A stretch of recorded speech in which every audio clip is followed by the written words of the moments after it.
บนป่าก่อนพี่น้องเลยนี่ปลาช่วยแล้วนี่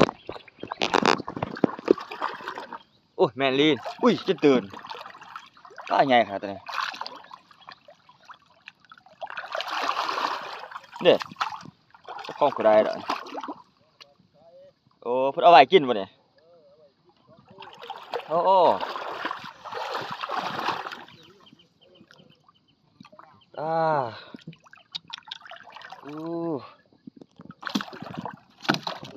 นี่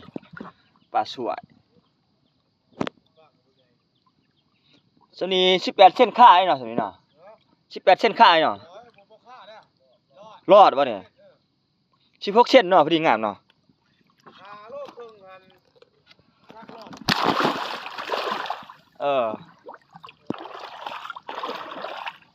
มองอันนี้เนี่ยเพิ่นได้นี่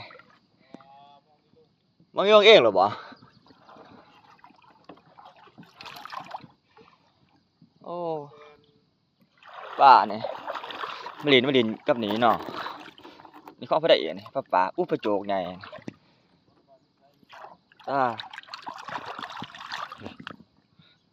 มานขนาดเนาะต้นนอนยืนซื่อๆอยู่คืนนี้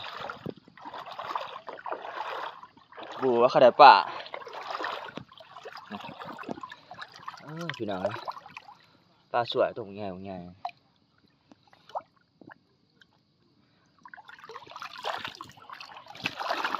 กับพอดี2 โต 2 คนพอดีคนละโตแล้วได้เพิ่นเอาไว้กิน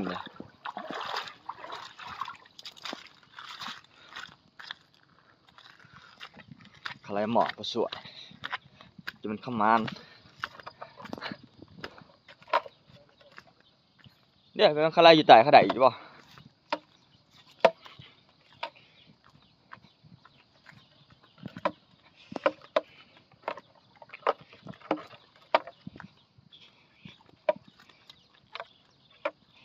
เดี๋ยวบ่าวจะไปไล่บ่วันเดี๋ยวบ่าวฮะไปช่วยอันใดจะเริ่มบอกเขาแน่ว่าเขาได้ป่าบ้าน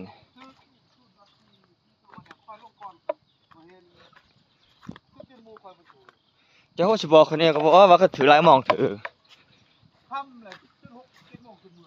คำก็สิไล่นะจะไปพระโถขี้หลายถ้ามองจะไม่ขี้หลายที่จะไปถือพระโถกูไปจักมองไปตะกาดมู่ทั้งนาถือทั้งล่างถือครึ่งกลางกูไปถือกูสิมันเบาอะไร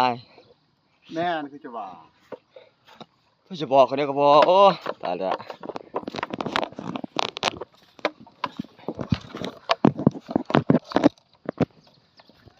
ไล่มองขึ้นนี่ได้พึ่ง10 ปลายโตปลาสวยตัวหนึ่ง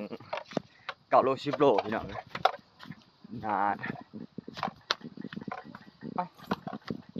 เพื่อขอใช่มาซาน้ำเพื่อพี่น้องเลยมาซาน้ำเพื่อได้ยินว่าเขาได้ป่า